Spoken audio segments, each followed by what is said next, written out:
The magic island of Euclidia is an unusual, fascinating, and weird place. But what is more important to Mrs. Gregory and her party right now is the fact that the magic island is also a very dangerous place. Safely locked in their cells 90 feet below the surface of the island, the Gregory party is planning escape when a knock is heard at the steel door outside their chambers. Captain Bradford goes to open the door, and a ray gun puts him to sleep for a good long time. When Patricia opens the same door a few minutes later, believing that the automatic ray gun would be good for only one shot, another steel partition at the end of the corridor gives way, and a great wall of water is rushing at them as Jerry, Joan, and Pat try to close the door. It's too late, Jerry. It's too late. No, it isn't. Shove on this door. Push hard, Mother. Oh, I'm doing my best. All together now. Push. It's nearly shut. Come on. Push. Push. And we are. We're doing it. Oh, boy. Oh, Jerry, we did it. Oh, you're very strong, Jerry. Oh, sure I am. But that was plenty close. That water must have been coming down that hole 5 feet deep. Oh, yes, Jerry. It was all of that. Looked as high as my head. Well, we got it stopped anyway. The wall of water had not reached this door in the full force of its intensity, however.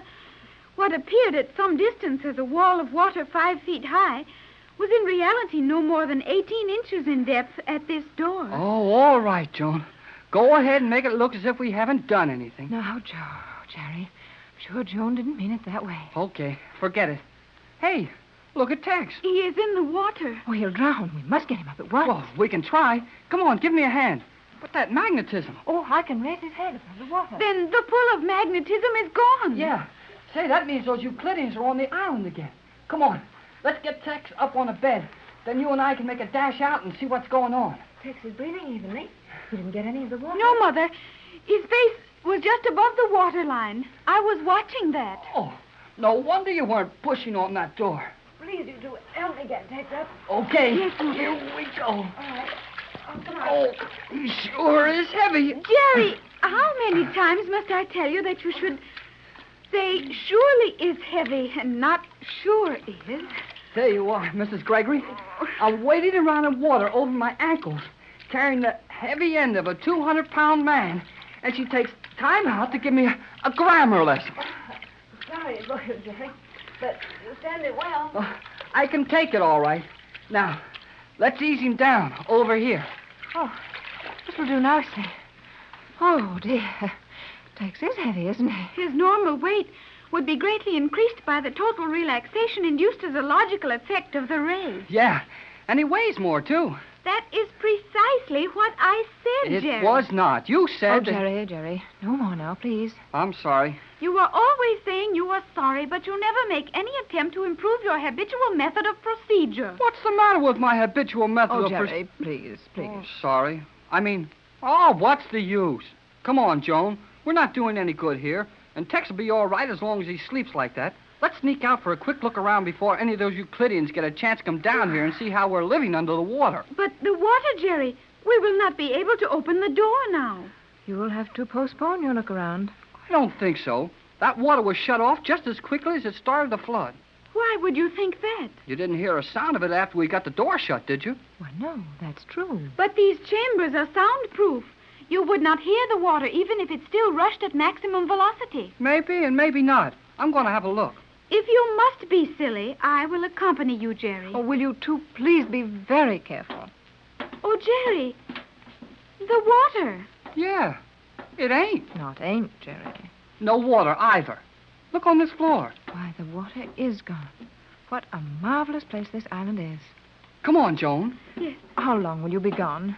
Oh, not long, Mother. Now, you'll be very careful, won't you, Jerry? We'll keep our eyes open. And take no chances. We will proceed with caution and deliberation. Yeah, and we'll be careful, too.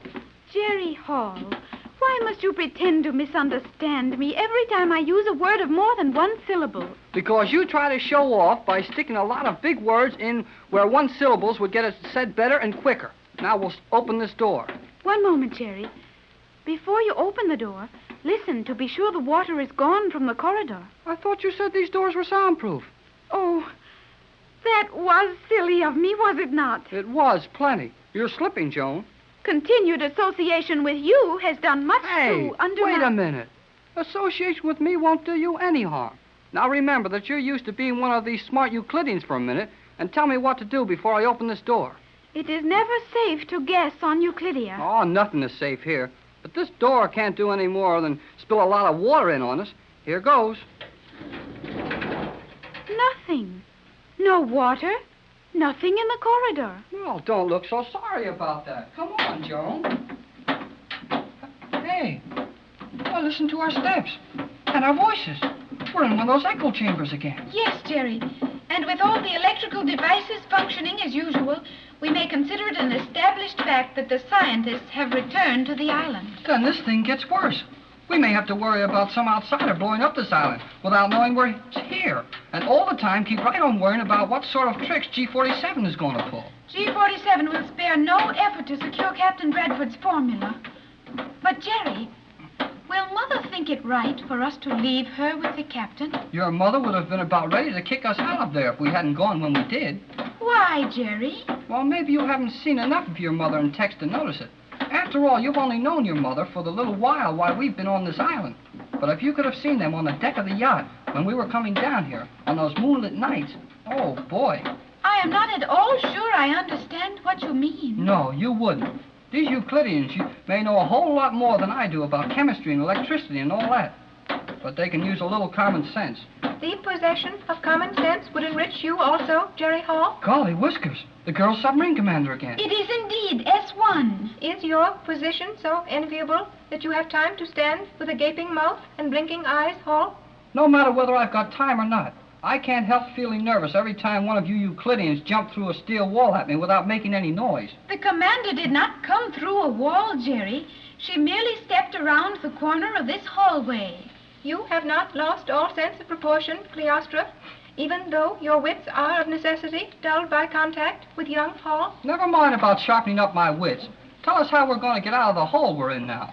My mission is to guide you to a chamber even more strong and isolated than the one you have been occupying in comparative comfort. We are to be placed in solitary confinement? Precisely. Hey, quit pushing me around, Commander. What's the idea? You may learn a great deal more by keeping silent than will ever be revealed to you in response to your baying. Baying, huh? Oh, all right. I'll go where you want me to. Only stop pushing. Is it permissible to inquire as to our ultimate disposition? It is not. You will enter this door. What a small room. Golly whiskers, Commander. This thing isn't a big enough cell to keep anybody in. You will observe that the speaking voice is normal in tone.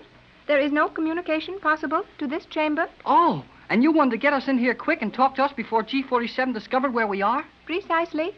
Report on your position, condition, and what has transpired.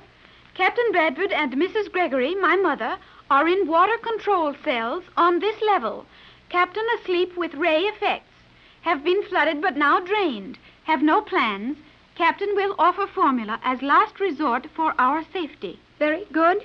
You will act as I instruct you. Precisely. Yeah, that's it. And maybe that's a good word to use around here. We'll do what you tell us, precisely. Remarkable, if authentic, this attitude on your part, Hall. Oh, I'm all right. Now who's losing the time? Correct. I will proceed. This much I know of G47's plans for you. Your lives are in no danger for the moment. Euclideans will devote all possible time to relocating island. Your numerous radio messages have attracted attention of Coast and Geodetic Survey. They cannot harm us, but with instruments at their command might well determine many points concerning Euclidia. The island was moved as I thought then. Movement was slight. Surface disturbance too great. G47 now conferring with scientists. Have you definite estimate as to probable time before we will be the object of G47's attentions? You should be comparatively certain of privacy for 3 rotations. Huh? 3 which? Rotations, Jerry, of the Earth. Oh, 3 days, huh? No. Days are periods of daylight on Euclidia. The complete cycle throughout any period from a given second one day to the comparable second the following or preceding day is a rotation. Oh, okay. 24 hours then, huh? As time is roughly figured in your world, yes. Never mind the cracks about my world. What do we do, Commander? That you must plan for yourselves. I have given you 3 rotations of assured privacy. Must I do your thinking for you as well? We will evolve a plan. Yeah, we might even get an idea. Say, where's the other two members of Mrs. Gregory's crew? McLeod, the Scotch engineer, and the old Yep and Nope skipper. They are safely under guard aboard your boat. The boat is in the submerged lock? Precisely. Oh, and where are those little homing pigeons? G47 has them in his private laboratory for personal study. Gee, sure looks like we'll have to do all this ourselves, Joan. I will be on my way. Do not speak as I leave.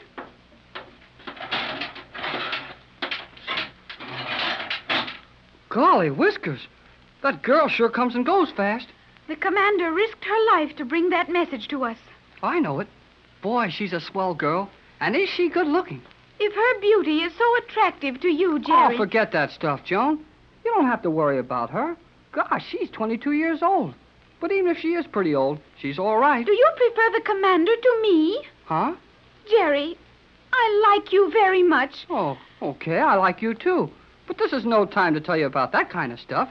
We've got to get back to your mother and Captain Bradford. Will they be tickled when they hear we'll have about 3 days to figure our way out of this place? 3 days? Golly whiskers. I'll bet Tex can figure how to be halfway to New York in that time. If he wakes up. If he wakes up. Yes, Jerry.